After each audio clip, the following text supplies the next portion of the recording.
এখন কি আছে আমাদের কাছে? কোরআন এবং এর ব্যাখ্যা হচ্ছে হাদিস। কিয়ামত পর্যন্ত কি অন্য কোনো শরীয়ত আসবে? অন্য কোনো নবী আসবে? কেউ যদি বলে যে অমুকে নবী হবে, সে কি মুসলিম না কাফের? তাহলে কোনো সন্দেহ আছে? যদি কেউ দাবি করে যে মুহাম্মদ সাল্লাল্লাহু আলাইহি ওয়াসাল্লাম শেষ নবী নন, আরও নবী আসতে পারে, নাউজুবিল্লাহ, এবং এই কুফরি আকীদায় বিশ্বাসীকে কেউ যদি কাফের মনে না করে, সেও কাফের হয়ে যেতে পারে। বুঝতে পারছেন? আসেন, তো অহংকারের সংজ্ঞাটা আমরা জেনে নিলাম যে সত্যকে প্রত্যাখ্যান করা, আল্লাহর ওহীকে প্রত্যাখ্যান করা, মানে কোরআন এবং সুন্নাহ থেকে সরে আসা, এটাকে মিথ্যা মনে করা, বা অন্য কোনো মতবাদকে কোরআন সুন্নাহর সমকক্ষ মনে করলেও কুফরি হয়ে যাবে। এরকম মনে করে অন্য একটা মতদর্শ, একটা দর্শন, একটা ফিলোসফিক্যাল থট বা একটা স্কুল অফ থট কোরআন সুন্নাহর চেয়ে ভালো নয় কিন্তু কোরআন সুন্নাহর সমমানের, এটাও যদি কেউ মনে করে, কাফের। কথা কি বুঝতে পারছেন? এটা হচ্ছে অ্যাবসলিউট ট্রুথ, মানে এটা সত্যের একদম সর্বোচ্চ স্টেজ, এর উপরে আর কিছু নাই। ভুলে গেছিলাম ভাই। আচ্ছা, এবার আসেন, আমরা অহংকারের সংজ্ঞা জানলাম, সত্যের সংজ্ঞাও জানলাম। এখানে ইবলিস কি করছে? সে অহংকার প্রদর্শন করছে। সে আল্লাহকে বলছে আপনি ভুল, আমি ঠিক। আদমকে সে তুচ্ছ তাচ্ছিল্য করলো এবং সত্যকে প্রত্যাখ্যান করলো, দুটোই কিন্তু ইবলিস করলো এখানে। আসেন, আল্লাহ পাক বলছেন ফাখরুজ, এখান থেকে বের হয়ে যাও হতভাগ। ফাখরুজ মানে উখরুজ মানে বের হও, অতএব ফাখরুজ, এখান থেকে বের হয়ে যাও। ইন্নাকা মিনাস সাগিরিন, তোমার অহংকার করার কোনো সুযোগ নাই এখানে, তুমি তো ছোট ক্ষুদ্র। ইন্নাকা মিনাস সাগিরিন, সাগির মানে কি? তুমি এখান থেকে, তুমি বের হয়ে যাও এখান থেকে, তুমি একজন ক্ষুদ্র সত্তা, তোমার এখানে অহংকার করার কিচ্ছু নাই। ক্বালা, এবার ইবলিস বলছে, এই জায়গাগুলো খুব ভালো করে শোনেন, আমাদের লেকচারের আসল জায়গায় কিন্তু যাবে ওইদিকে। ক্বালা, এবার ইবলিস বলছে আনজিরনি, শোনেন, ইবলিস বলছে আনজিরনি, হে আল্লাহ আমাকে অবকাশ দিন। কি বলছে? আমাকে অবকাশ দিন। ইলা ইয়াউমি ইউবআসুন, যেই দিন আপনি কিয়ামত ঘটাবেন, যেই দিন সবাইকে পুনরুত্থিত করবেন, ওই দিন পর্যন্ত আমাকে অবকাশ দিন। সূরা বাকারায় আছে, অন্য সূরা আছে, রব্বি আনজিরনি ইলা ইয়াউমি ইউবআসুন। ইবলিস বলছে হে আমার রব। কি বলছে ইবলিস? হে আমার রব। ইবলিস কি তাহলে আস্তিক না নাস্তিক? কথা বলেন, ইবলিস কি আস্তিক না নাস্তিক? আস্তিক। ইবলিস বলছে যে ইয়া রব্বি, রব্বি, হে আমার রব, হে আমার প্রতিপালক। আল্লাহকে ইবলিস বলছে হে আমার প্রতিপালক, আনজিরনি, আমাকে অবকাশ দিন, ইলা ইয়াউমি ইউবআসুন, কিয়ামত দিবস পর্যন্ত, বা যেদিন আপনি পুরো মানব জাতিকে উঠাবেন কবর থেকে, আবার ওই দিন পর্যন্ত আমাকে অবকাশ দিন। তার মানে কিয়ামত যে হবে এটা নতুন করে লেখা হয় নাই, সভ্যতায় হিস্ট্রির শুরু থেকেই কিয়ামত ছিল। কথা বুঝতে পারছেন? ফেরেশতারাও জানতেন যে একদিন মহাবিশ্ব ধ্বংস হয়ে যাবে। যখন পৃথিবীতে মানুষকে পাঠানো হয়নি তার আগেই ফেরেশতারা জানতেন, আল্লাহ পাকের ইলমে ছিল এবং তিনি এটা ফয়সালা করে দিয়েছিলেন যে একদিন এই পুরো মহাবিশ্বই ধ্বংস হয়ে যাবে। ইবলিস আগে থেকে জানতো যে কিয়ামত হবে, এই জন্য সে বলছে আমাকে কিয়ামত পর্যন্ত অবকাশ দিন। আল্লাহ পাক এবার কি বলছেন দেখেন, ইবলিস আল্লাহর কাছে চাইলো, আল্লাহ পাক তাও তাকে ফেরত দিলেন না। আর আমরা আল্লাহর কাছে চাইতে এখন হতাশা হয়ে যায় না, দোয়া করতে থাকি আর বলি যে আমার দোয়া তো কবুল হচ্ছে না। আর যে ইবলিস একটা জিনিস চাইলো, আল্লাহ পাক বললেন ক্বালা ইন্নাকা মিনাল মুনজারিন, যাও তুমি অবকাশপ্রাপ্তদের একজন, তোমাকে অবকাশ দেয়া হলো। এক কথায় তোমার দোয়া কবুল করা হয়েছে, তোমার অবকাশ তোমাকে দেয়া হলো, কারণ আল্লাহ পাক এটা পরীক্ষা করবেন ইবলিসকে দিয়ে, মানব জাতিকে। ক্বালা, এবার ইবলিসের চ্যালেঞ্জ শোনেন, এটাই আমাদের আজকের লেকচারের মূল পয়েন্ট। এই জায়গা থেকে ইবলিস চ্যালেঞ্জ করছে। কি চ্যালেঞ্জ করছে? ফাবিমা আগওয়াইতানি, হে আল্লাহ আপনি যে কারণে আমাকে বিচ্যুত করলেন, মানে আমি আমার যে কৃতকর্মের কারণে আপনার রহমত থেকে বঞ্চিত হয়ে গেলাম, ঠিক আছে, লাআকউদান্না লাহুম সিরাতাকাল মুস্তাকিম, আমি সেই আদমের এবং আদমের সন্তানের সরল পথে ওত পেতে বসে থাকব। কথাটা ভালো করে বোঝেন। ইবলিস চ্যালেঞ্জ করলো কাকে?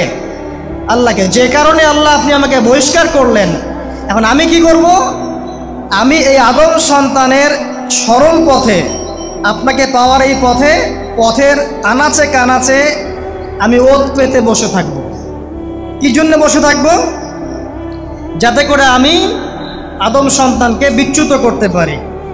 শুধু তাই নয়, সে আরও বলছে সুম্মা লাআতিয়ান্নাহুম, আমি শুধু বসেই থাকবো না, আমি আদম সন্তানের কাছে আসব। মিন বাইনি আইদিহিম, তার সামন থেকে আসব। ওয়া মিন খালফিহিম, আদম সন্তানের পিছন থেকে আসব। ওয়া আন আইমানিহিম, তার ডান দিক থেকে আসব। ওয়া আন শামাইলিহিম, তার বাম দিক থেকে আসব। ওয়ালা তাজিদু আকসারাহুম শাকিরিন, আল্লাহ পাক আপনি তাদের বেশিরভাগকেই শুকরগুজার পাবেন না। কথা কি ক্লিয়ার? না কোনো সমস্যা? ইবলিস কি চ্যালেঞ্জ করলো? আমি শুধু বসেই থাকবো না, ডান দিক থেকে আসব, বাম দিক থেকে আসব, সামন থেকে আসব, পিছন থেকে আসব। আমি আদম সন্তানকে পথভ্রষ্ট করেই ছাড়ব, আপনি আদম সন্তানের বেশিরভাগকে পথভ্রষ্ট পাবেন। ইবলিসের কথা কি বাস্তব প্রতিফলন দেখা যায় এখন সমাজে? বেশিরভাগ মানুষ নামাজ পড়ে না পড়ে না? বেশিরভাগ মানুষ সুদ খায় না খায় না? বেশিরভাগ যুব সমাজ জেনা করতেছে না করতেছে না? বেশিরভাগ লোক মাদক খাচ্ছে না খাচ্ছে না? পৃথিবীর কোনো জায়গায় আল্লাহর বিধান আছে কি নাই?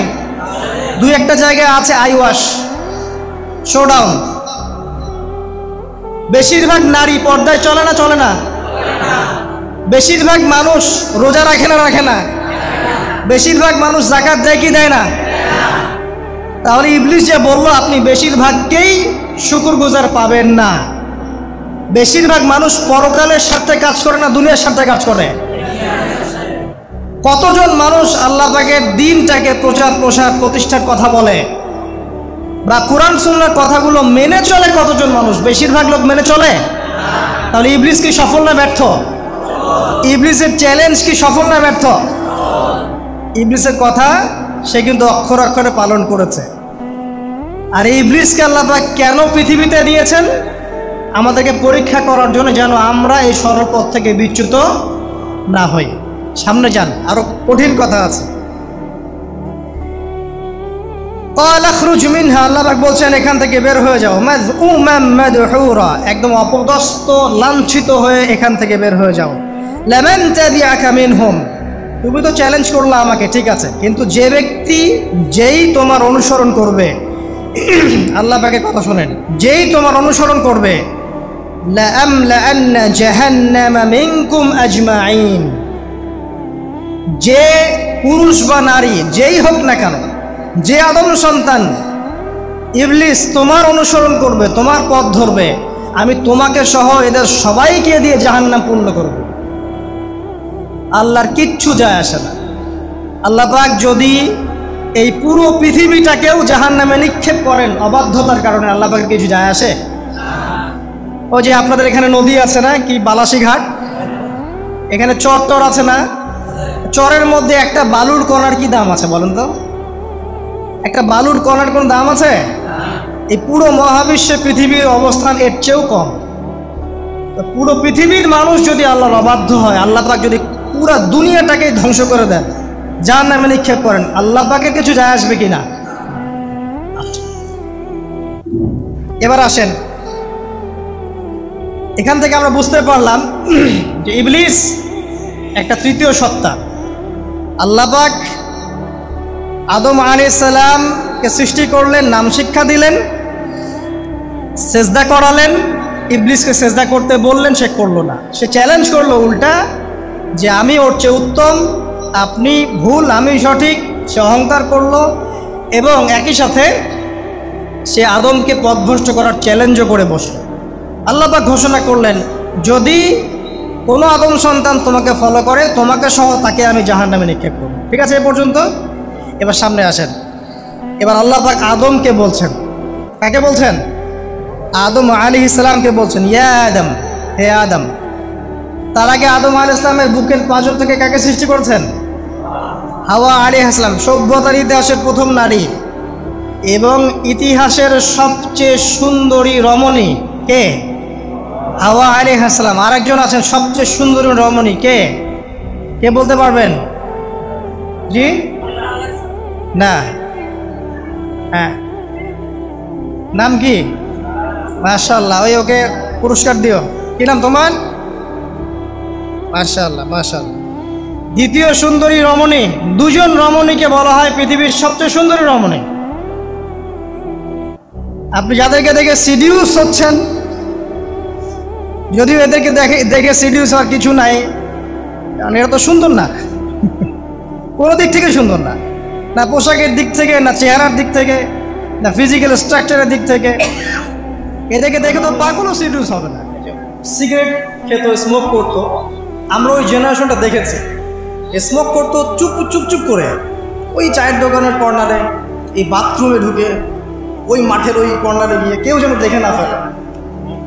তারপরে কয়েক বছর পর পরিস্থিতি একটু পরিবর্তন হলো, ওপেন স্মোকিং, সবাই ভাইয়ের সাথেও স্মোকিং, বন্ধুর সাথেও স্মোকিং, পরে বাবার সাথেও দেখা যায় ছেলে স্মোকিং। এই একটা যুগ আসলো দেখেন। তারপরে আস্তে আস্তে নতুন নতুন মদ আসতে লাগলো, গাঁজা, হিরোইন, প্যাথেডিন, হ্যাঁ, হুইস্কি ইত্যাদি ইত্যাদি, পেন্সিডিল, ইয়াবা। এখন ইয়াবার যুগ, আরও আপগ্রেডেড কোনো মদ আসছে। এখন সিগারেট টিকেট কোনো বিষয় নেই, কিন্তু ফ্যাশন। যদি কেউ ইয়াবা খায় তাহলে বলা হচ্ছে হ্যাঁ এ মাদক সেবী। আর বাই দ্য ওয়ে, আমাদের দেশে কিন্তু নিবন্ধিত 190টা বারও আছে, হ্যাঁ, এবং দেশি 204টা ব্র্যান্ড চলছে, বিদেশে 38টা ব্র্যান্ড চলছে। পারমিট পেয়েছে 85,070 জন। এবং এই মাদক সংশ্লিষ্ট এনজিও আছে প্রায় 76। 21 বছর হলে যদি কেউ পারমিটধারী হয়, সে মদ খেতে পারে, কোনো সমস্যা নেই, এটা নাগরিক অধিকার আপনার। আবার আশ্চর্যের ব্যাপার এটাও যে এগুলো খুলে উন্মুক্ত করার পরেও আবার মাদক নিরাময় কেন্দ্রও আছে 7টা। মানে ওভাবে খাবেন, এডিক্টেড হয়ে যখন জীবনটা নষ্ট হবে, এই 7টা নিরাময় কেন্দ্রে এসে আপনি চিকিৎসা নেবেন। এগুলো ডিপার্টমেন্ট আছে, সদর দপ্তর আছে, সব গোয়েন্দা সংস্থাও আছে, এবং মাদকদ্রব্য নিয়ন্ত্রণ অধিদপ্তরও আছে। তো এটা একটা সার্কাস, মানে এই ওয়ার্ল্ডটা হচ্ছে একটা সার্কাসের যুগ। এই বিশ্বে যা হচ্ছে না, খালি চোখ দিয়ে যা দেখছেন, এর বেশিরভাগই সার্কাস। যেটা বলছিলাম, এখন ইয়াবার যুগ চলছে না। একটা সময় ছিল যখন ছেলে মেয়ে যদি অ্যাফেয়ার করতো লুকিয়ে লুকিয়ে, চিঠি দিয়ে, কেউ যেন না জানে, তাই না? ঠিক, তার মানে এগুলো পার করে আসছে তারা। লুকিয়ে লুকিয়ে ছিল, কেউ যেন দেখে না ফেলে। কফি শপে বসলেও খুব সাবধানে, রিক্সায় বসলে কেউ যেন না দেখে। তারপর একটা যুগ আসলো, এই জানলে কোনো সমস্যা, বাসায় ওপেন, আমার গার্লফ্রেন্ড, ও আমার গার্লফ্রেন্ড, ও আমার বয়ফ্রেন্ড, আমরা বিয়ে করব, আমরা প্রতিশ্রুতি দিয়েছি একে অপরকে, নো প্রবলেম। তারপর একটা যুগ আসলো যে যেহেতু প্রেম করছি, বিয়েই তো করতে যাচ্ছি, তো সেক্স করলে সমস্যা কোথায়? তখন আবার সেক্সুয়াল অ্যাক্টিভিটি শুরু হলো। মেয়েরা যদি বাইরে বের হতো, তাহলে যদি কোনো মেয়ের শর্ট কামিজ থাকতো বা আটো-শাটো পোশাক থাকতো, সে গিল্টি ফিল করতো যে সবাই আমার দিকে তাকাচ্ছে, কেমন লাগছে। আর বেশিরভাগ মানুষ এমনটা করতো না, ওই কয়েকজন করতো। আস্তে আস্তে একটা যুগ আসলো যে না, এখন বেশিরভাগই করে, সয়ে গেল এটা। তারপর একটা যুগ আসছে সরাসরি সেক্স, প্রেম টেম কিছুই নাই, এখন খালি সেক্স। পতিতালয়ে যাব, সেক্স করব, চলে আসবো। গার্লফ্রেন্ডের সাথে সম্পর্ক লাগে সেক্স, তারপরে বাজ বিচার করে দেখবো কোনটা ভালো। আর বাই দ্য ওয়ে, আমাদের দেশে 14টা পতিতালয় আছে, হ্যাঁ। আর এগুলো আমি বানিয়ে বলছি না, আপনি গুগল করলে দেখতে পারবেন। তারপর একটা যুগ আসছে এখন যে হিজাব তো সরিয়েছি, তারপর আস্তে আস্তে ড্রেসটা একটু ছোট হলো, তারপর একটু টাইট ফিটিং, ঠিক আছে, আরেকটু শর্ট, আরেকটু শর্ট করতে করতে এখন রেভলিউশন আসছে, এটাও খুলে ফেলে দিতে হবে, এটাও রাখা যায়। আমি আপনাকে বলে দিই হাদিস থেকে, এরপর কি হবে? ওই যে গোপনে গোপনে জেনা এবং এই যে অল্প অল্প অশ্লীলতার যুগটা থেকে যখন প্রকাশ্যে জেনা আর অশ্লীলতার ছয়লাভের যুগটা আসছে এখন, এরপরে হবে কি, মানুষ রাস্তাঘাটেই জেনা করবে। রাস্তাঘাটে এইখানে কেউ সেক্স করতেছে, ওইখানে কেউ সেক্স করতেছে, ওইখানে দেখবেন, এইখানে দেখবেন। বিশ্বাস হচ্ছে না? এটা নবী সাল্লাল্লাহু আলাইহি ওয়াসাল্লাম বলেছেন যে কিয়ামত হবে না ততদিন পর্যন্ত যতদিন মানুষ রাস্তাঘাটের আনাচে কানাচে জেনা করবে। তখনকার সবচেয়ে ভালো মানুষ যে হবে সে কে জানে? যে গিয়ে ওদেরকে বলবে যে কাজটা এখানে করছো একটু দেয়ালের পিছনে যাই করতে পারতো না, এ হবে সবচেয়ে ভালো মানুষ। হাদিসে এমন ভাষা এসেছে। যুগ কিন্তু হঠাৎ করেই এরকম ফাসাদপূর্ণ হয় নাই, আস্তে আস্তে আস্তে আস্তে দেখেন, প্রথমে মাদক গোপনে, দেন প্রকাশ্যে, তারপর একটা ফ্যাশন হয়ে গেল, সবাই খাচ্ছে, কে কি বল। প্রথমে পর্দা সবাই করতো মোটামুটি, 100 বছর আগের যুগে যান দেখবেন ম্যাক্সিমাম পর্দা। তারপরে আস্তে আস্তে রেভলিউশন, ফ্যামিনিস্ট রেভলিউশন, কাপড় ছোট হতে হতে হতে এখন বিকিনির যুগ আসতেছে, সবাই বিকিনি পরে ঘুরবে। কে এগুলোর বলার আছে? আমার পোশাক আমি পরবো, আপনার বলার কি অধিকার আছে? আমার দেহ আমার সিদ্ধান্ত, আমার দেহ আমার সিদ্ধান্ত। এরপরে আসবে ওই যুগটা যখন মানুষ রাস্তাঘাটে জেনা করবে, আর আল্লাহ রাব্বুল আলামিন বলেছেন তার রাসূলের মাধ্যমে ওদের সামনে কিয়ামত হবে ইনশাআল্লাহ। মানুষ এইভাবে ফাসাদে জড়িয়েছে। মুসলিম পরিবারে জন্মগ্রহণ করার পরেও এই জিনিসগুলো অমুসলিমরা করুক, খ্রিস্টানরা করুক, বৌদ্ধরা করুক, ইহুদিরা করুক, আমাদের কিচ্ছু যায় আসে না। ওরা সারা দেশ সভ্যতা একাকার করে ফেলাক, আমাদের কিচ্ছু যায় আসে না। মুসলিম পরিবারে জন্মগ্রহণ করার পরে একটা মুসলিম ছেলে, মুসলিম মেয়ে কীভাবে এগুলো দেখবেন? মুসলিম পরিবারে জন্ম নিয়েছে, নামাজ নাই, কোরআন তেলাওয়াত নাই, আল্লাহর তো জিকিরের কোনো খবরই নাই। তারপরে দিব্যি সুদ খাচ্ছে, ঘুষ খাচ্ছে, এটা ফ্যাশন, দুর্নীতি, এটা কমন, সবাই করে, আমি একটু করলে সমস্যা কোথায়? সবার ভিতরে একটা মানে আত্মিক দুর্নীতি, মানে আমাদের আত্মাটাই দুর্নীতিগ্রস্ত হয়ে গেছে। যখন একটা মানুষের আত্মা দুর্নীতিগ্রস্ত হয়ে যাবে তখন তার কাজগুলোও হবে এরকম। একজন রাইটারের বই পড়ছিলাম, তিনি লিখেছেন যে এখন চলমান যে সময়টুকু চলছে এটা কিন্তু অনেক আগের বই, ওই সময়ের কথা তিনি বলছেন যে এখন যে চলমান সময় চলছে এই যুগে যদি আত্মাটাকে দেহের রূপ দেয়া যায় আর দেহটাকে আত্মার রূপ দেয়া যায় তাহলে দুর্গন্ধে কোনো মানুষ আমার কাছে আসবে না। আমি বুঝাতে পারিনি মনে হয়। আমাদের সুন্দর দেহটাকে যদি আত্মা বানিয়ে দেওয়া হয় আর আমাদের কুৎসিত আত্মাটাকে যদি দেহ বানিয়ে দেওয়া হয়, এত বিভৎস দেখাবে, সামনে কেউ যাবে না। তো যেটা বলছিলাম, ধর্ম মুসলিমদের মধ্যেই ফাসাদ চলছে, ইকোনমিক সেক্টরে ফাসাদ, রিবা, দুর্নীতি, সুদ, ঘুষ, কমন, এগুলো সবাই করছে। মুহাম্মদ সাল্লাল্লাহু আলাইহি ওয়াসাল্লামের উম্মত কিন্তু আমরা কিন্তু আল্লাহর সেই বান্দা যাদের পিতাকে আল্লাহ পাক ফেরেশতাদের সামনে সেজদা করিয়েছেন জ্ঞানের কারণে। সমাজের ক্ষেত্রে যান, দেখবেন সমাজের কাঠামোগুলো ভেঙে পড়ছে। প্রতিবেশী কে থাকে সেটাও মানুষ এখন জানে না, যে আমার পাশের বসে আছেটা কে। একজন আরেকজনের উপকার করা, কাউকে ছাড় দেয়া দিন দিন কমে যাচ্ছে। দেখবেন কারো উপকার করা এটাকে মানুষ বিরক্তি মনে করছে। রাস্তাঘাটে চলবেন, কেউ ছাড় দিতে রাজি নয়। যে আপনার আগে যেতে পারবে সে সব আপনার, কেউ ছাড় দিতে রাজি নয়।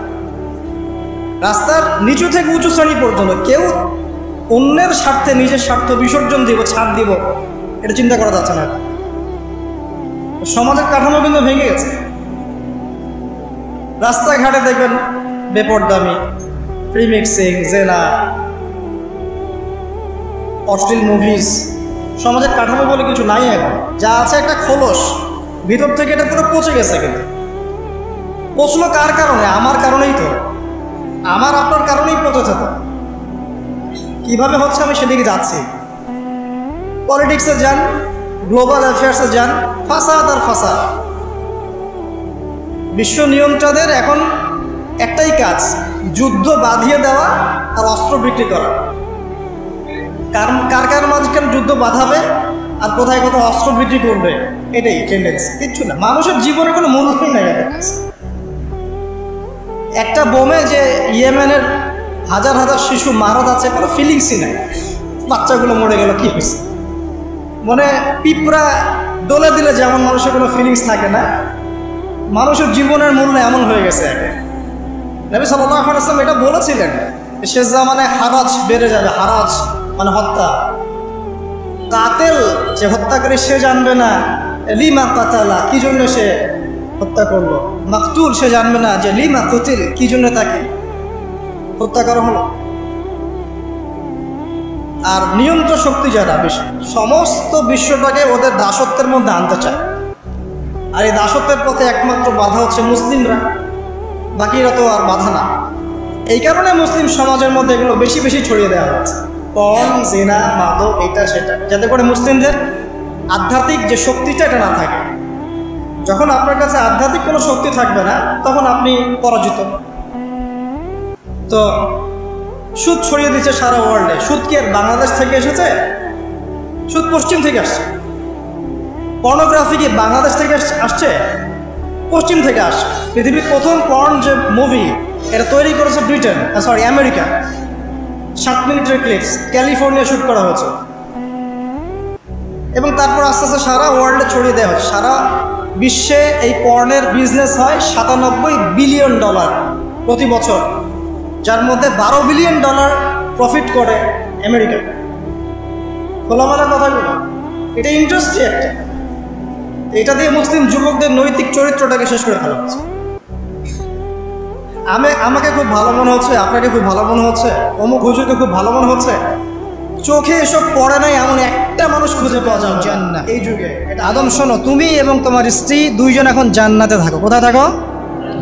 জান্নাতে থাকো। ওয়াকুলা মিন হাইসু শি'তুমা, যেখানে ইচ্ছা সেখান থেকে খাবার খাও। জান্নাতের নাজ নেয়ামতের কথা তো আপনারা শুনেছেন অনেক, আমি ওইগুলো বলতে যাচ্ছি না, সময় চলে যাবে। যা ইচ্ছা তাই পাবেন সেখানে, যা ইচ্ছা তাই।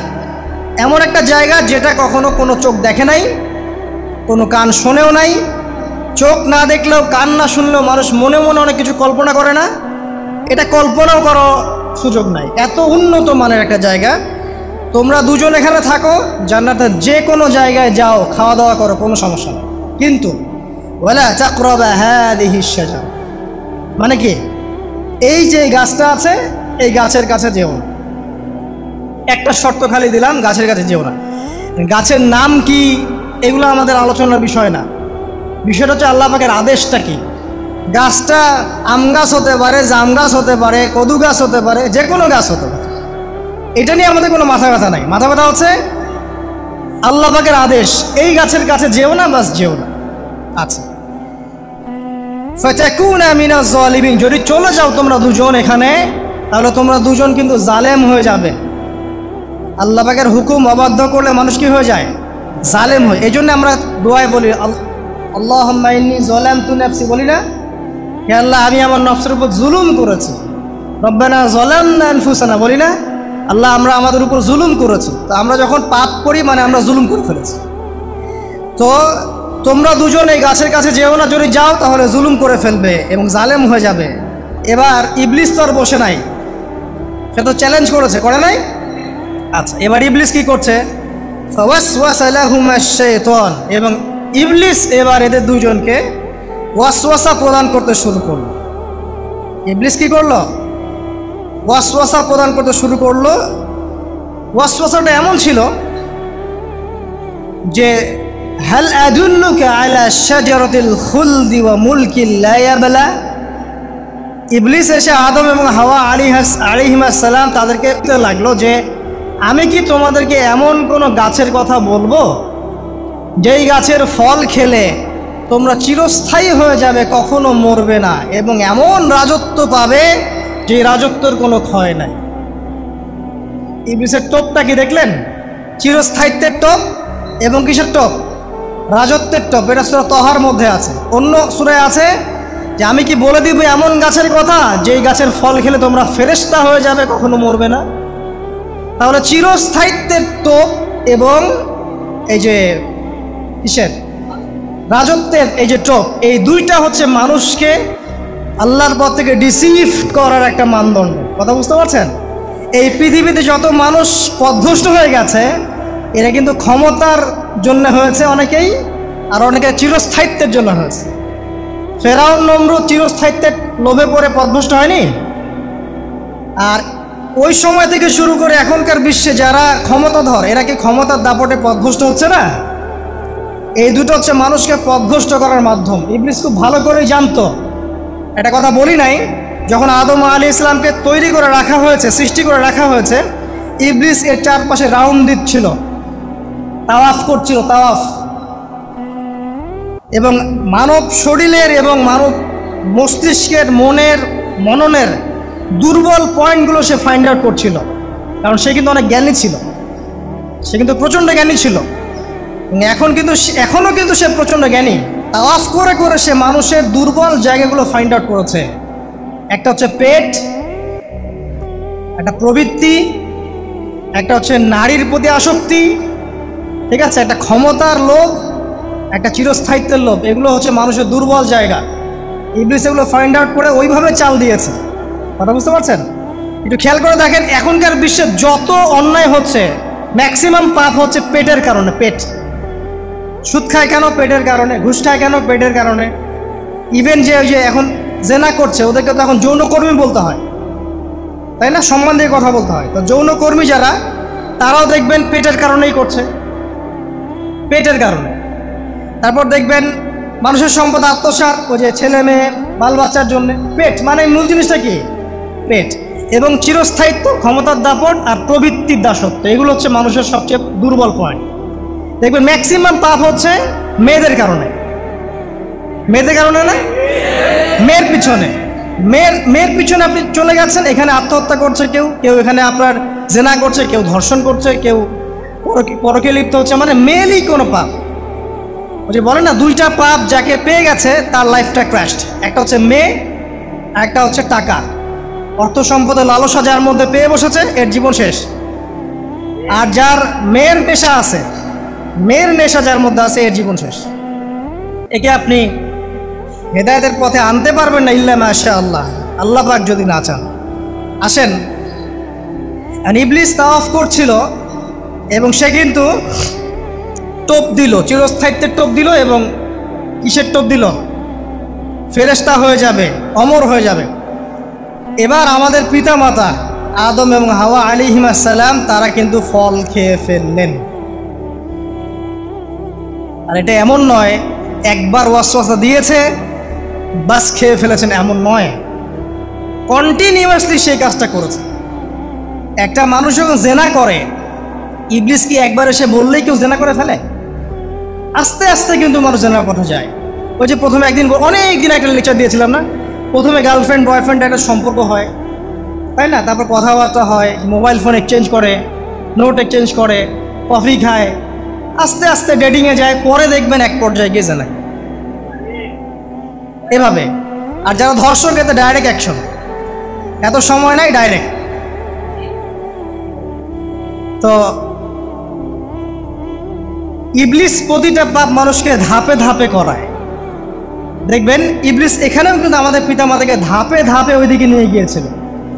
এবার আসেন, আমাদের পিতামাতা ফল খেয়ে ফেললেন, এই জায়গাটা খুব ভালো করে বোঝেন। এই ফল খাওয়াটা আল্লাহর অবাধ্যতা না? আল্লাহ পাক বলেছিলেন না যে জালেম হয়ে যাবে? আল্লাহ পাকের অবাধ্য হলেন। অবাধ্যতার ফলাফলটা কি হলো এবার শোনেন। আমরা সবাই জানি অবাধ্যতার ফলাফল কি, আল্লাহ পাক জান্নাত থেকে নামিয়ে দিয়েছেন, তাই তো? এর আগে আরেকটা ফলাফল হয়েছে। এই ফলাফলের সাথে আমাদের বর্তমান সময়কার যে ইস্যুটা চলছে, পোশাক, নারী, সংস্কৃতি, হাবিজাবি, হ্যাঁ, বেহায়াপনা, বেলাল্লাপনা, এই ইস্যুটা এখানে জড়িত। এটা আমারও বুঝতে এবং খুঁজে পেতে সময় লেগেছে। আমরা সবাই পড়েছি স্টুডেন্ট লাইফে, আদম এবং হাওয়া আলাইহিস সালাম আদেশ লঙ্ঘন করেছেন, সাথে সাথে আল্লাহ পাক জান্নাত থেকে কি করেছেন? নামিয়ে দিয়েছেন। ইবলিসকেও নামিয়ে দিয়েছেন, তারপরে হায়াত দিয়েছেন, এখানে পরীক্ষা করছেন। এই তো এখানে আল্লাহ পাক দেখবেন আমাদের আমল কেমন, আমল ভালো হলে আবার জান্নাতে, খারাপ হলে আবার জাহান্নামে। কিন্তু এর আগেও একটা ঘটনা ঘটেছে। যে মুহূর্তে আমাদের পিতামাতা ফল খেয়েছেন, গাছের কাছে গিয়েছেন, আল্লাহ পাকের আদেশটা লঙ্ঘন করেছেন, সাথে সাথে তাদের গায়ের পোশাকটা খুলে পড়ে গেছে। আমি বুঝাতে পারি নাই, পুরো মহাবিশ্বের প্রথম লজ্জা, প্রথম অপমান, প্রথম শাস্তি, ঠিক আছে, আল্লাহর অবাধ্যতার প্রথম পরিণাম, লজ্জাহীনভাবে গা থেকে কাপড় খসে পড়ে যাওয়া। প্রথম শাস্তি, প্রথম অবাধ্যতা এবং প্রথম অবাধ্যতার পরিণতি পুরো মহাবিশ্বে সভ্যতার শুরু থেকে শেষ পর্যন্ত প্রথম অ্যাক্সিডেন্ট বা এই যে আমরা বলছি পরিণতি, পাপের পরিণতি, অবাধ্যতার পরিণতি, সেটা হলো গা থেকে কাপড় খুলে যাওয়া। এই কথা আল্লাহ পাক বলছেন এখানে, লিয়ুবদিয়া লাহুমা মা উরিয়া আনহুমা মিন সাওয়াতিহিমা। ইবলিস তোমাদের পিতামাতাকে এই গাছের কাছে নিয়ে গিয়ে ফল খাইয়ে তাদের গা থেকে পোশাক খুলে ফেলে দিয়েছে। এবার কি বুঝতে পারছেন যে ইবলিস এখন বিশ্বে কি করছে? ইবলিস সেম কাজটা করছে আমাদের সাথে, আমাদের গা থেকে তারা পোশাক খুলে ফেলে দিচ্ছে। সভ্যতার শুরুর পাপ বলছি না আমরা, এটা আসলে ভুল। সভ্যতার শুরুতে আদম এবং হাওয়া আলাইহিস সালাম যে ভুলটা করেছেন, তার যে পরিণতি হয়েছে সেটা এটা ছিল না যে জান্নাত থেকে পৃথিবীতে নামিয়ে দেয়া, বরং পরিণতি এটা ছিল তাদের গা থেকে প্রথম কাপড় খুলে গেছে, তারা নগ্ন হয়ে গেছেন। ইবলিস সর্বপ্রথম আমাদের বাবা মাকে নগ্ন করেছে প্রলোভন দিয়ে, ক্ষমতার প্রলোভন, চিরস্থায়িত্বের প্রলোভন দিয়ে। আজকের বিশ্বেও কি ইবলিসের দোসররা সেম কাজটা করছে না? আজকের বিশ্বেও কি ইবলিসের মানুষরূপী দোসরগুলা সেম কাজটাই করছে না? সেম কাজটা করছে। আমাদের গা থেকে ওরা পোশাক খুলে ফেলছে, এরপর আল্লাহ পাক জান্নাত থেকে নামিয়ে দিয়েছেন। আগে কিন্তু এটা হয়নি, আগে পোশাক খুলেছে। এরপর কি হয়েছে জানেন? শোনেন, আল্লাহ পাক ওয়াকালা মা নাহাকুমা রাব্বুকুমা আন হাযিহি আশ-শাজারা ইল্লা আন তাকুনা মালাকাইন আও তাকুনা মিনাল খালিদিন।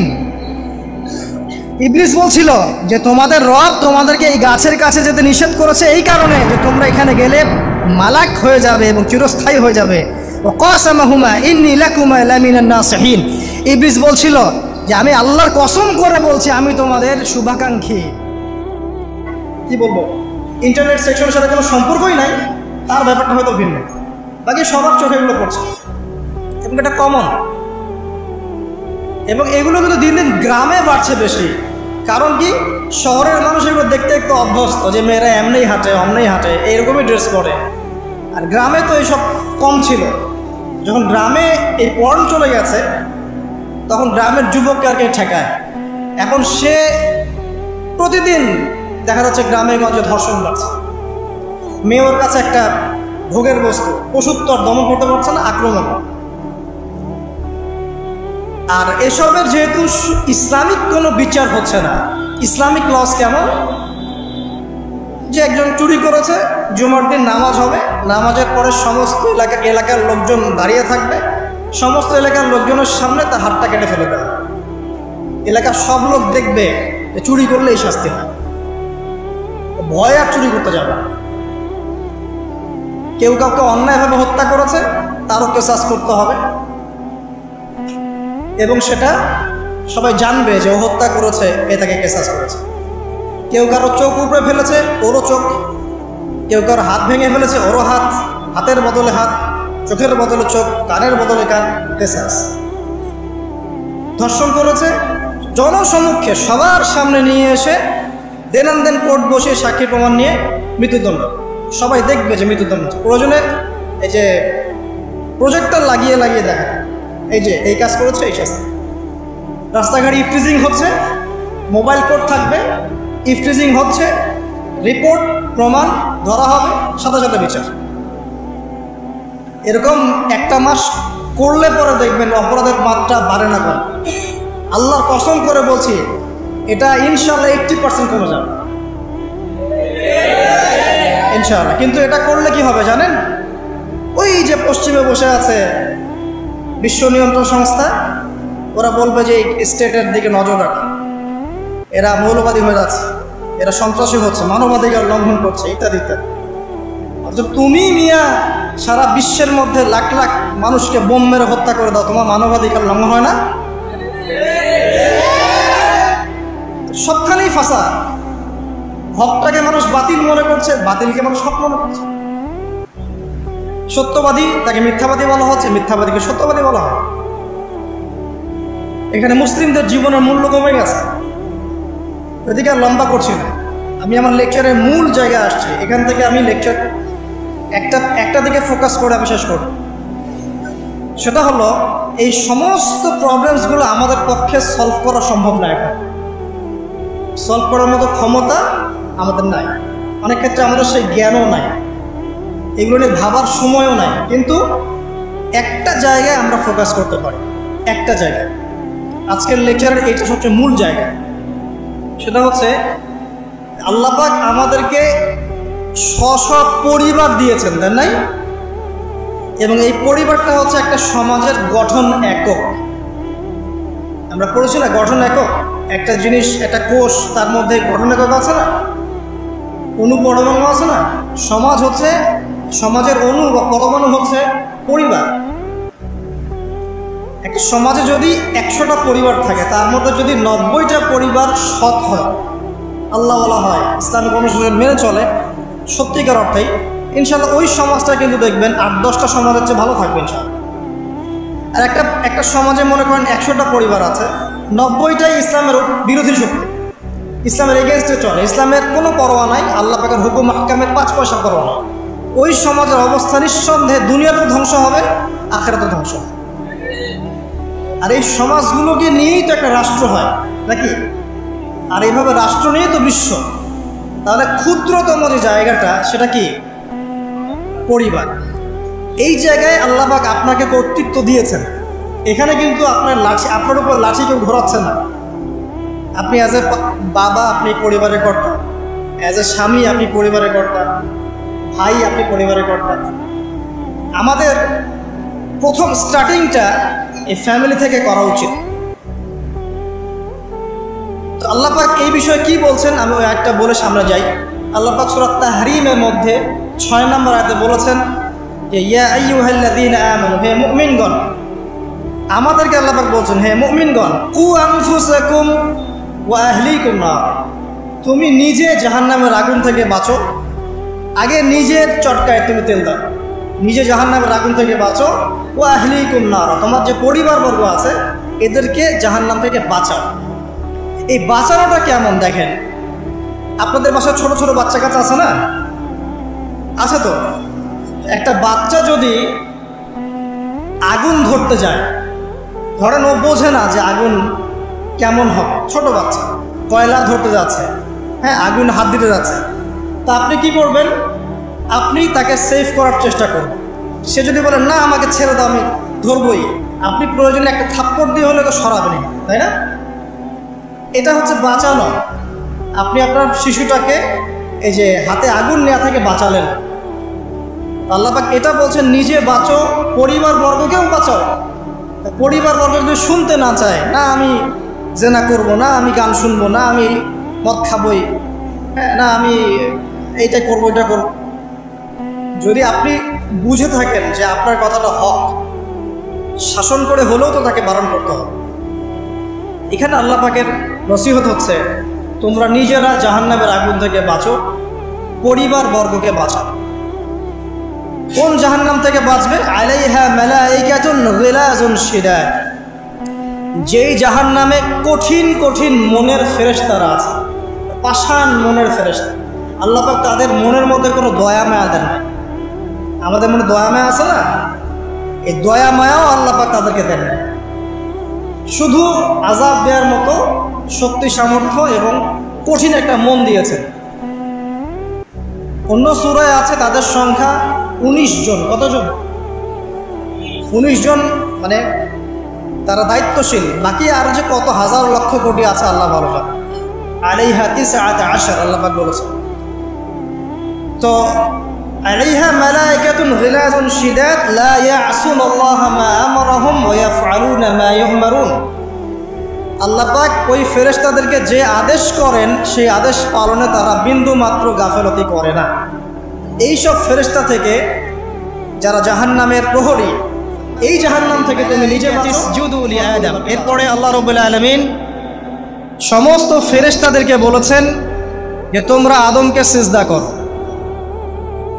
আর সূরা বাকারার মধ্যে আছে আল্লাহ পাক সৃষ্টি করার পরে আদম আলাইহিস সালামকে নাম শিক্ষা দিয়েছেন, অর্থাৎ জ্ঞান শিক্ষা দিয়েছেন।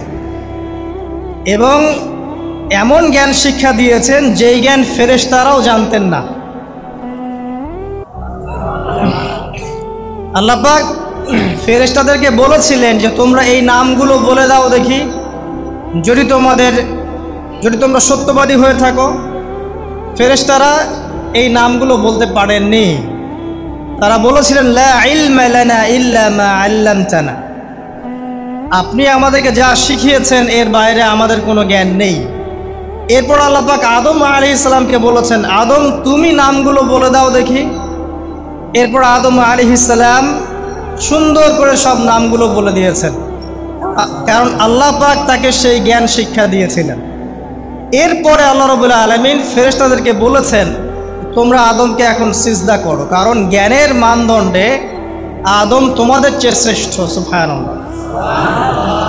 আর আমরা সেই আদম সন্তান, যদিও বা পৃথিবীতে আসার পরে আমরা আমাদের পরিচয়টা ভুলে গেছি। সেই আদম সন্তান যে আদমকে আল্লাহ রাব্বুল আলামিন ফেরেশতাদেরকে দিয়ে সম্মানিত করলেন, সিজদা করালেন, সেই আদম সন্তান এখন আল্লাহর জমিনে শিরক করে, নবী সাল্লাল্লাহু আলাইহি ওয়াসাল্লামের সুন্নতের অনুসরণ করতে চায় না, নবীদের আদর্শ মানতে চায় না, কোরআন এবং সুন্নাহ মেনে জীবন গড়তে চায় না। সেই আদম সন্তান এখন জেনা করে, ব্যভিচার করে, মাদকদ্রব্য পান করে, সমকামী। সেই আদম সন্তান এখন ঘুষ খাচ্ছে, সুদ খাচ্ছে, দুর্নীতি করছে, অন্যের সম্পদ আত্মসাৎ করছে, অন্যায়ভাবে মানুষকে হত্যা করছে। এমন কোনো গুনাহ নাই যে সেই আদম সন্তান করছে না। কোন আদম সন্তান? যার পিতাকে আল্লাহ রাব্বুল আলামিন কি করলেন? ফেরেশতাদেরকে দিয়ে সেজদা করালেন। তাহলে চিন্তা করেন যে আমরা আমাদের পরিচয়টা কি পরিমাণ হারিয়ে ফেলেছি। আমরা তো চেতনার কথা বলি না, শেকড়ের কথা বলি না, আমরা সংস্কৃতির কথা বলি না। এই কথাগুলো আমরা বলি। আমাদের সত্যিকারের চেতনা হচ্ছে ইসলামিক চেতনা। সত্যিকারের শেকড় হচ্ছে এই শেকড় যে আমরা আদম আলাইহিস সালামের সন্তান, যে আদমকে আল্লাহ রাব্বুল আলামিন ফেরেশতাদেরকে দিয়ে সেজদা করিয়েছেন জ্ঞানের কারণে। আজকে সেই আদম সন্তান দেখবেন জ্ঞান অর্জন করতে চায় না, দিনের জ্ঞান অর্জন করতে চায় না, দুনিয়ার জ্ঞান অর্জন করতে চায়, দিনের জ্ঞান অর্জন করতে চায় না। যে জ্ঞান তাকে পরকালে নাজাতের ওসিলা করবে সেই কোরআনটুকু তিলাওয়াতও করতে চায় না, তিলাওয়াত করা শিখতেও চায় না, আগ্রহই নাই। তাহলে আমরা কি পরিমাণে আমাদের শেকড়টা ভুলে গেছি, চেতনা হারিয়ে ফেলেছি, আমাদের মূল সংস্কৃতি থেকে দূরে সরে আসছি। একটু চিন্তা করেন। সামনে যাই, আল্লাহ রাব্বুল আলামিন বলছেন এরপর সুন্দর আকৃতি দিয়ে আদমকে আমি ফেরেশতাদেরকে দিয়ে সেজদা করালাম। ফাসাজাদু, সবাই সেজদা করলো, প্রত্যেকটা ফেরেশতাই কি করলো? সেজদা করলো। ইল্লা ইবলিস। কে সেজদা করলো না? ইবলিস। ইবলিস সেজদা করলো না। ইবলিস কে ছিল?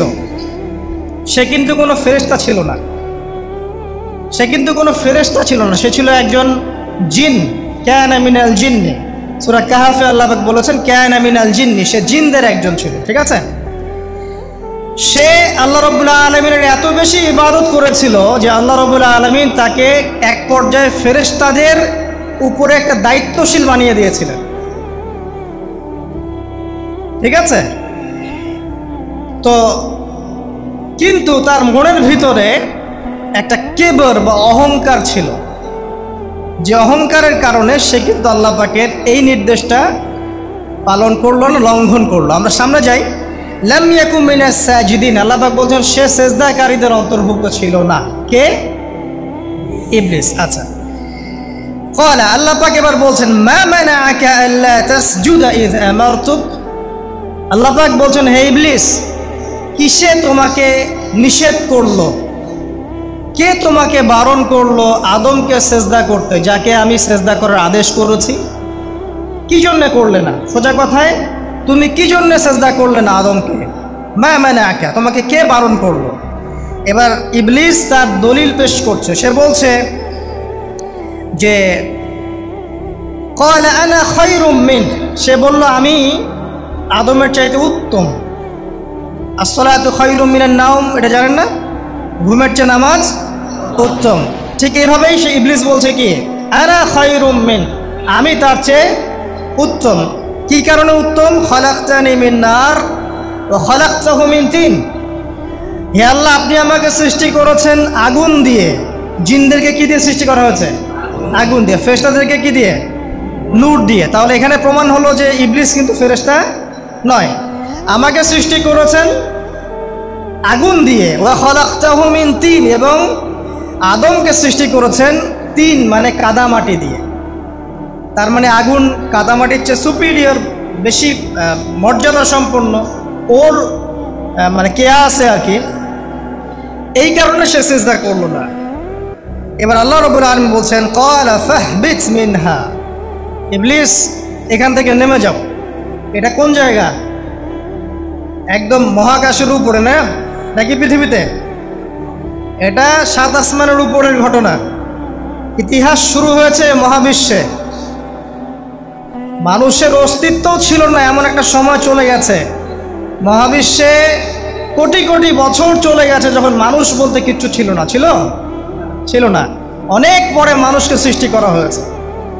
এখন দুনিয়াতে মানুষের চলাচল দেখলে মনে হয় মহাবিশ্বে সে একাই আছে, আর কেউ নাই, তাই না?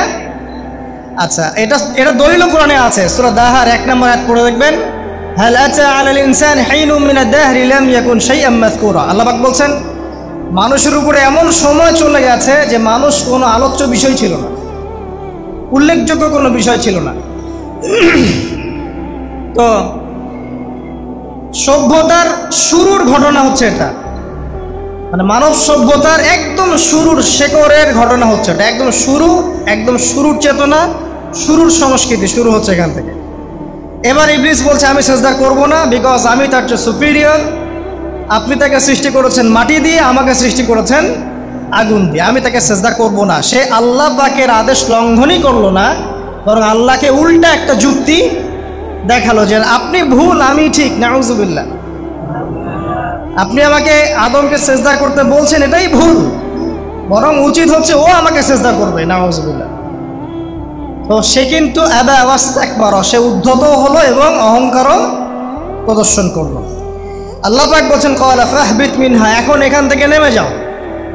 এই জান্নাতি বলেন আর ওই ঊর্ধ্ব জগতই বলেন, সেখান থেকে তোমরা নেমে যাও। এখন তুমি নেমে যাও।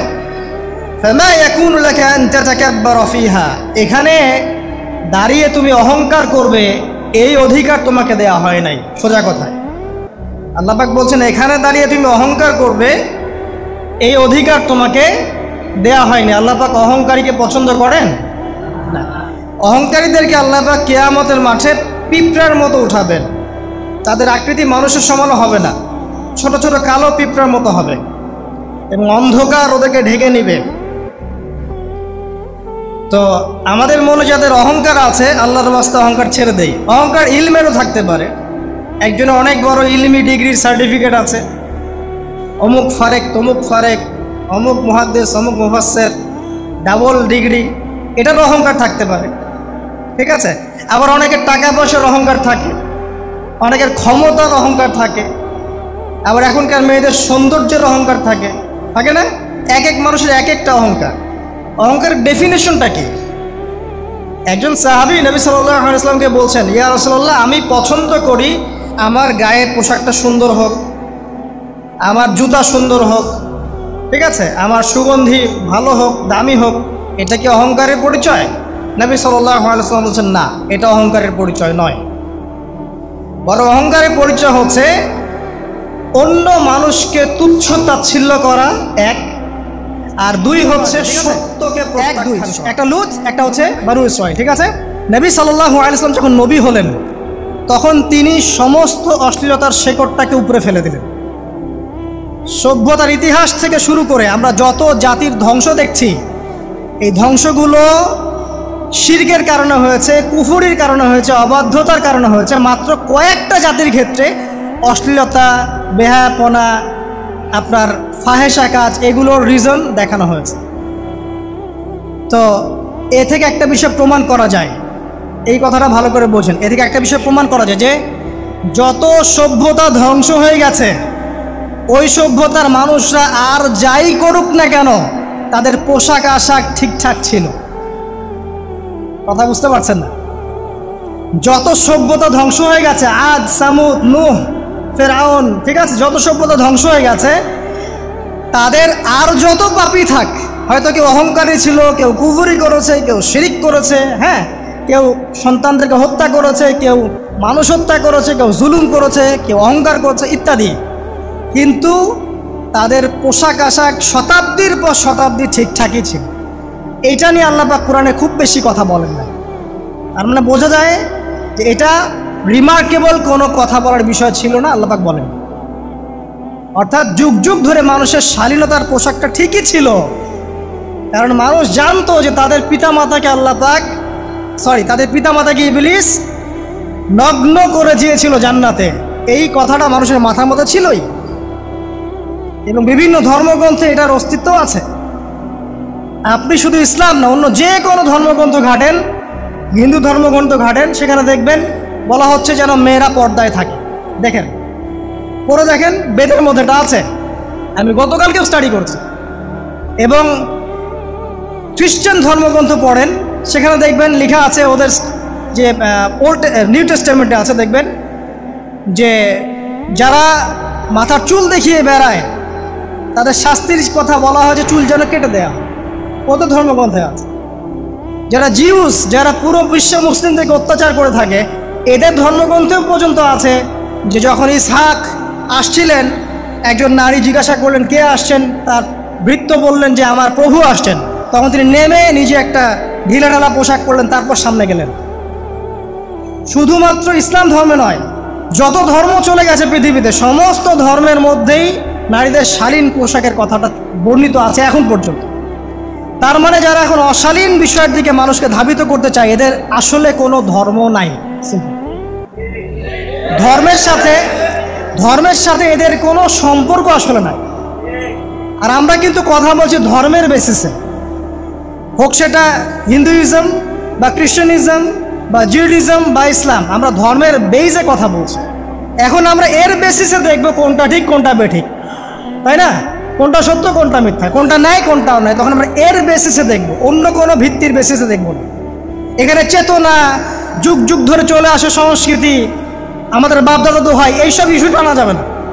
বেস হবে কি? কোরআন এবং সুন্নাহ এবং অন্যান্য ধর্মগ্রন্থগুলো, যদি ওটাতে রাজি থাকে ওটাতেও, কারণ প্রত্যেকটা ধর্মগ্রন্থেই বলা আছে শালীনতার কথা, লম্বা ঢিলেঢালা পোশাকের কথা, হোক সেটা হিন্দুইজম বা খ্রিস্টানিজম বা জিউডিজম। পড়ে দেখেন, না থাকলে আমার কাছে আসেন, প্রতিটা ধর্মগ্রন্থে এটা কথা লেখা আছে। এবার আসেন, সর্বশেষ নবী মুহাম্মদ সাল্লাল্লাহু আলাইহি ওয়াসাল্লাম যখন নবী হন, আরবের ওই চিত্রটা, জেনা, ব্যভিচার, পরকীয়, অশ্লীলতা, এটাকে সমূলে উপড়ে ফেলে দেন 23 বছরের মধ্যে। 23 বছরের নববী জীবনের পরে সেখানে কোনো জেনা আছে, কোনো বেপরদামি আছে, কোনো ব্যভিচার আছে, কোনো সুদ আছে, কোনো শিরক আছে, কোনো মাদক আছে? যেগুলো আছে খুবই অল্প, যেটা আছে সেটা কি খুবই অল্প, এটা কিন্তু ধরা যায় না। দুই একটা অ্যাক্সিডেন্ট হতেই পারে, এক্সেপশনাল সামথিং কি এক্সাম্পল হতে পারে? যেটা কমন সেটা হচ্ছে এক্সাম্পল। মানে আপনি বলবেন যে মেয়েদের শালীনতার কথা এবং এর কারণে ধর্ষণের সংখ্যা বৃদ্ধি হচ্ছে, এই কথা আপনি যখন বলবেন, কিছু মানুষ আপনাকে বলবে যে তাহলে বোরখাওয়ালা মেয়ে কেন ধর্ষিত হচ্ছে, তাহলে বাচ্চা কেন ধর্ষিত হচ্ছে। আপনাকে বলছি পরিসংখ্যানটা কতটুকু, কেন হচ্ছে সেটা আমরা জবাব দিব। আগে বলছি পরিসংখ্যান কতটুকু। যারা বেপর্দায় চলছে এদের হ্যারাসমেন্টের পরিসংখ্যানটা বেশি না বোরখাওয়ালা মেয়ের পরিসংখ্যানটা বেশি? বলেন। যারা বেহায়ার মতো চলছে, বেপর্দায় চলছে, এদের পরিসংখ্যানটা বেশি নাকি শিশু অ্যাবিউজিংয়ের পরিসংখ্যানটা বেশি? তাহলে মূল যে জায়গাটা, ওইখানে আগে ফোকাস করতে হবে, তারপরে আমরা গৌণ জায়গায় যাব। এবং এই জায়গাটাতে আমরা দলিল বা প্রমাণ হিসেবে পেশ করব মানুষের রুচিবোধের পরিবর্তন, মানসিকতার পরিবর্তন এবং পাশবিক একটা প্রবৃত্তির দাসত্ব। এটা কীভাবে হচ্ছে? এটা পর্নোগ্রাফির কারণে হচ্ছে, এটা পর্নোগ্রাফির কারণে হচ্ছে, মিডিয়ার কারণে হচ্ছে, অবাধ ফ্রি মিক্সিংয়ের কারণে হচ্ছে, যৌন সুরসুরির কারণে হচ্ছে এবং যৌনতাকে সহজলভ্য করে দেওয়ার কারণে এই দুর্ঘটনাগুলো ঘটছে। আচ্ছা, আগে আমি আমার পয়েন্টে আসি। নবী সাল্লাল্লাহু আলাইহি ওয়াসাল্লাম যখন এটার শিকড়টা উপরে ফেলে দিলেন, তখন কিন্তু মক্কা, মদিনা, পুরো জাজিরাতুল আরবে আর কোনো বেহায়াপনার কোনো শিকড় থাকলো না। আল্লাহ পাক কীভাবে এটা করলেন? পুরো হিস্ট্রির ইতিহাস টেনে দিয়ে আল্লাহ পাক কয়েকটা আদেশ নাজিল করলেন। সেই আদেশটা কোরআনে এবং সুন্নায় আছে। আল্লাহ পাক প্রথমে ছেলেদেরকে বললেন, শোনো, সূরা নূর 30 নম্বর আয়াত। আল্লাহ পাক ছেলেদেরকে বললেন, তোমরা তোমাদের চোখ নিচু রাখো। এটা আমাদের দায়িত্ব, প্রত্যেকটা ছেলের দায়িত্ব। বেগানা মেয়েকে দেখলে চোখটা কি করবে? নিচু করবে, সিম্পল। তাহলে আপনি সিডিউসড হবেন, এক কথা। 2 নাম্বার, আল্লাহ পাক আমাদেরকে বললেন, তোমরা তোমাদের লজ্জাস্থানকে হেফাজত করো। কাদেরকে? আমাদেরকে, মানে ছেলেদেরকে। প্রথমে আল্লাহ পাক ছেলেদেরকে বললেন, চোখ নিচু করে রাখো, লজ্জাস্থানে হেফাজত করো। ঠিক আছে? সূরা বানী ইসরাঈল আল্লাহ পাক বললেন, জেনার ধারের কাছেও যেও না, ধারের কাছেও যেও না। আল্লাহ পাক আরও বললেন, যদি কেউ জেনা করে ফেলে, সূরা নূরে, তাহলে তাকে 100টা বেত্রাঘাত করতে হবে। কয়টা? 100টা, এবং 1 বছরের জন্যে তাকে বহিষ্কার করতে হবে। আল্লাহ পাক শাস্তিও দিলেন, শুধু তাত্ত্বিক বিধান দেন নাই, শাস্তিও দিয়েছেন। কারণ শুধু তাত্ত্বিক বিধান দিয়ে হবে? আমি যদি ওয়াজ করে বেড়াই, ভাই মদ খায়েন না, মদ খায়েন না, কোনো শাস্তি না অ্যাপ্লাই করি, তাহলে কি মদ ছাড়বে মানুষ? আমরা যদি বলি হত্যা করা মহাপাপ, মহাপাপ, দুর্নীতি করা মহাপাপ, মানুষ দুর্নীতি ছাড়বে? ছাড়বে না, যতক্ষণ না শাস্তি নিশ্চিত করা যাচ্ছে। আল্লাহ পাক তাত্ত্বিক কথা শুধু বললেন না, শাস্তিও নিশ্চিত করলেন। তারপর আল্লাহ পাক আরও বললেন, যদি বিবাহিত কোনো ব্যক্তি ব্যভিচার করে, তাহলে তাকে রজম করতে হবে, মাটিতে পুঁতে তাকে পাথর নিক্ষেপ করে হত্যা করে দেবে। ঠিক আছে? শাস্তি। এরপরে দেখেন আল্লাহ পাক মেয়েদেরকে বলছেন, এবার মেয়েদেরকে বলছেন, তোমরা মূলত ঘরে থাকো। যদি বাইরের পরিবেশ তোমাদের অনুকূলে না থাকে, তোমরা ঘরে অবস্থান করো। ওয়াকরনা ফি বুয়ুতিকুন্না ওয়ালা তাবাররুজনা তাবাররুজাল জাহিলিয়াতিল উলা। তোমরা মূলত ঘরে থাকো। জাহিলি যুগে মেয়েরা যেভাবে নিজেদেরকে প্রদর্শন করে বেড়াতো, এই কাজটা তোমরা করো না। যদি করো তাহলে সমাজে বেহায়াপনা, ফায়েশা বেড়ে যাবে, তোমরা নিজেরাই ক্ষতিগ্রস্ত হবে, যেটা ওরা হচ্ছে এখন। আচ্ছা, এরপর আল্লাহ পাক আরও বললেন, হে নবী, আপনি আপনার স্ত্রী এবং মুমিন নারীদেরকে বলেন, তারা যদি বাহিরে যায় যেন জিলবাব দিয়ে তাদের পুরো বক্ষদেশটাকে ঢেকে নেয়। তাহলে পোশাকের সংস্কৃতির শেকড় কোত্থেকে শিখবো? আমি কোত্থেকে শিখবো? আল্লাহ পাক কর্তৃক নাজিলকৃত সর্বশেষ ঐশী গ্রন্থ থেকে শিখবো নাকি? যে বইয়ের মধ্যে কোনো ভুল নাই সেটাই তো আমার শেখার মাধ্যম হবে নাকি? নাকি যে দর্শনে 1000টা ভুল সেটা শিখবো আমি? আল্লাহ পাক এখানে বলছেন, মুমিন নারীদেরকে বলো, বাইরে গেলে পরে তারা যেন জিলবাব দিয়ে, কাপড় দিয়ে সুন্দর করে বক্ষদেশ সেগুলো ঢেকে রাখে। বোরখার কথা এখানে নাই শব্দ। ঠিক আছে? ঢেকে রাখা ঢিলে ঢালা পোশাকের কথা এসেছে। আচ্ছা আসেন, বললেন যে তোমরা অমুক অমুক অমুক অমুক, যেমন আপনার বাবা, আপনার ভাই, আপনার এই যে সন্তান, এই যে মাহারাম যারা আছে, এদের সামনে ছাড়া অন্যদের সামনে যখনই যাবে, তোমরা কিন্তু হিজাব অবলম্বন করবে। তা আল্লাহ পাক হিজাবের বিধান দিলেন, চক্ষু নিচু করতে বললেন, লজ্জাস্থানের হেফাজত করতে বললেন, এবং যদি এর পরেও কেউ ভুল করে ফেলে তাহলে আল্লাহ পাক শাস্তির কথা বললেন। আল্লাহ পাকের সিস্টেমটা সুন্দর হলো না? এই সিস্টেমটা নবী সাল্লাল্লাহু আলাইহি ওয়াসাল্লাম অ্যাপ্লাই করলেন, সমাজ থেকে সমস্ত জেনা ব্যভিচারের ভিত্তি উঠে চলে গেল। সুবহানাল্লাহ বলবেন না? এটা হলো অবস্থা। তারপর আল্লাহ রাব্বুল আলামিন শুধু পর্দার কথা বলেই ক্ষান্ত হলেন না, কারণ একটা বিধান দিলেই মানুষের সব কিছু সলভ হবে না। আল্লাহ পাক, শোনেন, এদিকে মনোযোগ দেন, আল্লাহ পাক এর পাশাপাশি আমাদেরকে 5 ওয়াক্ত নামাজ পড়তে বললেন। ঠিক আছে? নামাজ পড়লে মানুষ ভালো হবে, নৈতিকতা শিখবে, আল্লাহর সাথে ক্লোজ সম্পর্ক হবে। আল্লাহ পাক কোরআন তেলাওয়াত করতে বললেন। ঠিক আছে? কোরআন মেনে চলতে বললেন। আল্লাহ পাক আমাদেরকে আল্লাহর জিকির করতে বললেন, নবীর সুন্নাহ মতো চলতে বললেন। আমি যেটা বলতে যাচ্ছি যে আল্লাহ পাক শুধু পর্দার কথাগুলো বলেই একটা বিধান দিয়ে শেষ করে দিলেন না, কারণ শুধুমাত্র হিজাবের সাথেই পুরো সোসাইটির সমস্যাগুলো জড়িত না, এখানে আরও অনেক বিষয় আছে। যদি আপনি নৈতিকতা না শেখেন, একটা বোরখাওয়ালা মেয়েকে আপনি টিচ করতে পারেন। ঠিক আছে? যদি আপনার মধ্যে আল্লাহর ভয়, তাকওয়া না থাকে, আপনি কিন্তু একটা বাচ্চাকেও ধর্ষণ করতে পারেন, সুযোগ পেলে আপনি করে ফেলবেন। আপনার মধ্যে আল্লাহর ভয় না থাকলে আপনি কিন্তু গোপনে জেনা করতে পারেন বা পণ দেখতে পারেন। তাই আল্লাহ পাক শুধু হিজাবের বিধানটা দিয়েই ক্ষান্ত হলেন না, আল্লাহ পাক আনুষঙ্গিক আরও অনেক কথা বললেন, যে তোমরা পবিত্র হও, বেশি বেশি আল্লাহর জিকির করো, 5 ওয়াক্ত সালাত নামাজে পড়ো, কোরআন তেলাওয়াত করো, নবীর সুন্নাহ মেনে চলো, দিনই কাজে ব্যস্ত থাকো, সৎ কাজের আদেশ করো, অসৎ কাজে নিষেধ করো। মানে এই সবগুলো কাজ যখন একসাথে হবে, আপনার মনটা কি হবে? পবিত্র হবে। আপনার মনের মধ্যে আল্লাহর নূর চলে আসবে। আর আপনার মনে আল্লাহর নূর চলে আসবে, তখন এইসব অন্ধকার বা এই যে জাহেলিয়াতগুলো আপনার কাছে ভালো লাগবে না। আমি কি তোমাদেরকে বলি নাই নিশ্চয়ই শয়তান তোমাদের স্পষ্ট প্রকাশ্য শত্রু? কলা, এবার তারা তাদের ভুল বুঝতে পারলেন। আল্লাহ পাকের কত দয়া মানুষের প্রতি দেখেন। ইবলিসও আল্লাহর অবাধ্য ছিল, আল্লাহ পাক তাকে বহিষ্কার করে কাফের বানিয়ে দিয়েছেন, চিরস্থায়ী লানত করেছেন। আমাদের পিতা মাতাও ভুল করেছেন, বাট আল্লাহ পাক তাদেরকে চিরস্থায়ী জাহান্নামী করেন নাই। আল্লাহ পাক তাদেরকে দয়া পরবশ হয়ে ক্ষমা করে দিয়েছে। শুধু তাই নয়, আল্লাহ পাক এত মহব্বত করেন আদম সন্তানকে যে তওবা করার যে কালিমাটা, সেই কালিমাটাও আল্লাহ পাক আদম এবং হাওয়াকে শিখিয়ে দিয়েছেন। সুবহানাল্লাহ। কোন কালিমা দিয়ে তওবা করবো, কি করবো, এটাও তারা বুঝতে পারছিলেন না। আল্লাহ পাক তখন শিখিয়ে দিয়েছেন। ক্বালা, তারা বলল, রব্বানা, হে আমাদের প্রতিপালক, যালামনা আনফুসানা, আমরা আমাদের উপর জুলুম করেছি, নফসের উপরে। ওয়া ইল্লাম তাগফির লানা ওয়া তারহামনা লানাকুনান্না মিনাল খাসিরিন। এই দোয়াটা করলেন আমাদের পিতামাতা, আল্লাহ পাক মাফ করে দিলেন। কিন্তু মাফ করার পরে আর জান্নাতে থাকা হলো? এই পৃথিবীতে নামিয়ে দেওয়া হলো। পৃথিবীতে নামিয়ে দেওয়ার পরে একটা হায়াত দেওয়া হলো, কারো 50, 60, 70, 100, 200, 500, 1000 ইত্যাদি। এবং আল্লাহর পক্ষ থেকে ঐশী গ্রন্থ পাঠানো হলো, কখনো তাওরাত, কখনো জাবুর, কখনো ইনজিল ইত্যাদি, কখনো কোরআন।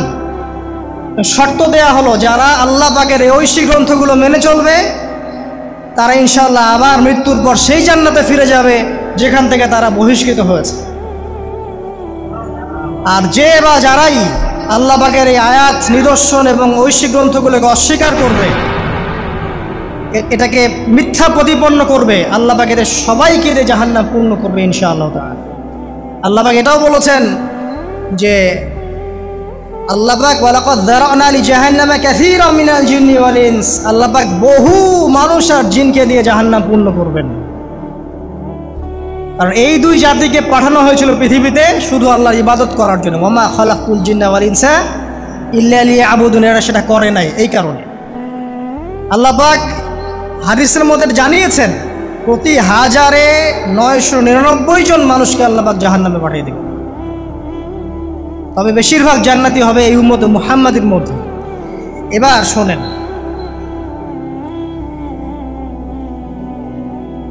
আমাদের পিতামাতার এই পরিণতির পর আল্লাহ পাক যখন আমাদেরকে পৃথিবীতে পাঠালেন, আল্লাহ পাক আমাদেরকে নগ্ন করে পৃথিবীতে রাখেন নাই। সুবহানাল্লাহ।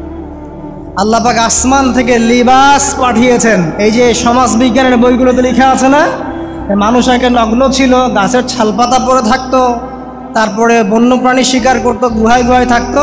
বোগাস, মিথ্যা, বাজে কথাই বসে, একদম টোটাল মিথ্যা কথাই বলে। আল্লাহ রাব্বুল আলামিন সভ্যতা শুরু করেছেন নবী দ্বারা, সভ্যতা শেষও করবেন নবী দ্বারা। প্রত্যেক যুগে যুগে সভ্যতার ধারক এবং বাহক ছিলেন নবীগণ। আর আদম আলাইহিস সালাম পৃথিবীতে আসার পর নগ্ন হয়ে থাকেন নাই।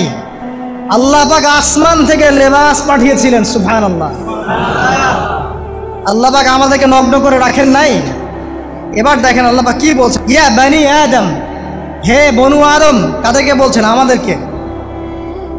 قد أنزلنا عليكم لباسا يواري سوآتكم وريشا, হে বনু আদম, আমি তোমাদেরকে নগ্ন ছেড়ে দিচ্ছি না, আমি তোমাদের জন্য লেবাস আর পোশাক পাঠাচ্ছি, যেই পোশাক দিয়ে তোমরা তোমাদের লজ্জাস্থানকে আবৃত করবে এবং সৌন্দর্য বর্ধন করবে। এটা করছি না আমরা এখন? আচ্ছা। ওয়া লিবাসুত তাকওয়া যালিকা খায়র, আর তাকওয়ার লেবাস, তাকওয়ার পোশাকটা হচ্ছে সবচেয়ে উত্তম। যেমন দেখেন, আমাদের সতর কি এই নাভির উপর থেকে হাঁটুর নিচ পর্যন্ত না? তাই বলি কি আমরা সবাই এভাবেই ঘুরি? এটা সর্বনিম্ন একটা স্কেল, তাই না? এর উপর আপনি জুব্বা পরছেন, পাগড়ি পরছেন, টুপি পরছেন, বা আপনি হয়তো আরও ঢিলেঢালা কোনো পোশাক পরছেন। এই পোশাকটাকে বলা হচ্ছে তাকওয়ার পোশাক। ওয়া লিবাসুত তাকওয়া যালিকা খায়র, এটা আরও উত্তম। একজন মেয়ের, অনেক আলেম বলছেন যে চোখ, এই চোখটুকু ঢেকে বের করে দেখা যাবে, বলছে না? অনেকে বলেছেন কিনা? কিন্তু এটাও যদি কেউ সামনে জিলবাব দিয়ে ঢেকে রাখে, তাহলে কি উত্তম নয়? পর্দার ক্ষেত্রে উত্তম নয়? তো লিবাসুত তাকওয়া যালিকা খায়র, তাকওয়ার যে পোশাক সেটা আরও উত্তম বেশি। নর্মালি তো পোশাক দিয়েছি, তাকওয়ার পোশাক সবচেয়ে উত্তম বেশি। আল্লাহ পাকের একটা সতর্কবাণী শুনে নেবার, যালিকা মিন আয়াতিল্লাহ, এই পোশাকটা আল্লাহ পাকের নিদর্শন। পোশাকটা কি? আল্লাহ পাকের নিদর্শন। লাআল্লাকুম ইয়াযাক্কারুন, যাতে করে তোমরা স্মরণ করতে পারো। কি স্মরণ করব? ওই যে আমাদের পিতা মাতাকে নগ্ন করে দিয়েছে ইবলিস, এটা মনে রাখতে পারো তোমরা, এটা আল্লাহ পাকের নিদর্শন। ইয়া বানি আদম, হে বনু আদম, লা ইয়াফতিনান্নাকুমুশ শাইতান। এবার শোনেন, আল্লাহ পাক আমাদেরকে বলছেন, হে বনু আদম, লা ইয়াফতিনান্নাকুমুশ শাইতান, শয়তান যেন আবার তোমাদেরকে ফিতনায় ফেলতে না পারে। পৃথিবীতে তোমরা থাকবে, শয়তানের বহু দোসর তোমাদের সামনে থাকবে, ডানে বামে, যে ডান থেকে আসবে, বাম থেকে আসবে, হ্যাঁ, সামন পিছন থেকে আসবে, মিডিয়ার মধ্যে দিয়ে তোমাদের ঘরে ঘরে ঢুকে যাবে শয়তানের দোসর। লা ইয়াফতিনান্নাকুমুশ শাইতান, শয়তানের দোসররা যেন তোমাদেরকে ফিতনায় ফেলতে না পারে। কে বলছেন? আল্লাহ পাক বলছেন। কিরকম ফিতনা? কামা আখরাজা আবাওয়াইকুম মিনাল জান্নাহ, ঠিক যেভাবে শয়তান তোমাদের পিতা মাতাকে জান্নাত থেকে বের করে দিয়েছিল, ওই রকম ফিতনায় যেন ফেলতে না পারে। ঠিক আছে? ওয়ায়ানজিউ আনহুমা লিবাসাহুমা, এবং শয়তান তোমাদের পিতা মাতার লেবাস খুলে ফেলেছিল, নগ্ন করে দিয়েছিল, নগ্নতা, বেহায়াপন, অশ্লীলতা শিখিয়েছিল, ওই দিকে ধাবিত করতে চেয়েছিল। শয়তানের দোসররা যেন এটা করতে তোমাদের সাথে না পারে, সতর্ক থাকবে। লিউরিয়াহুমা সাওআতিহিমা, যাতে করে তোমাদের লজ্জাস্থানটা উন্মুক্ত হয়ে যায়।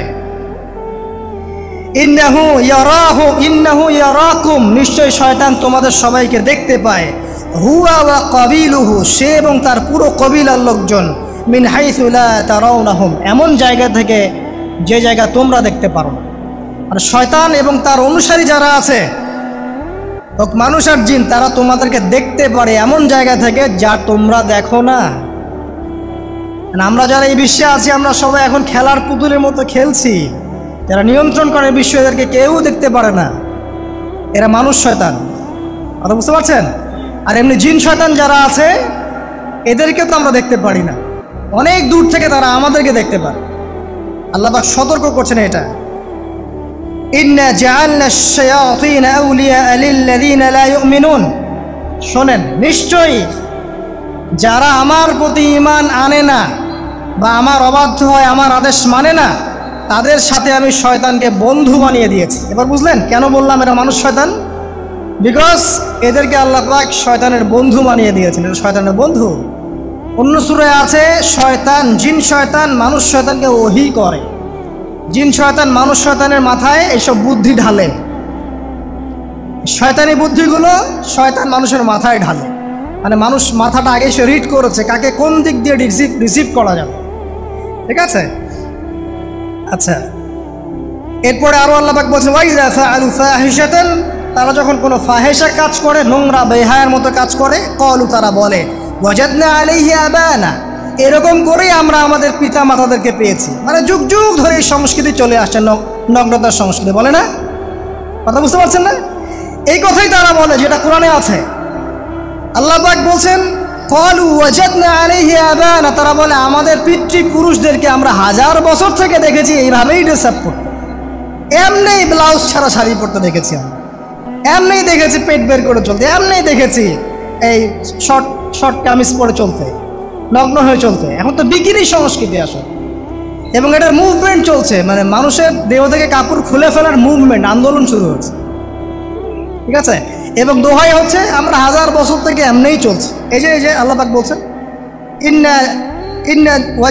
ক্বালু ওয়াজাদনা আলাইহি আবানা, আমরা এর উপরে আমাদের পিতা মাতাদেরকে পেয়েছি।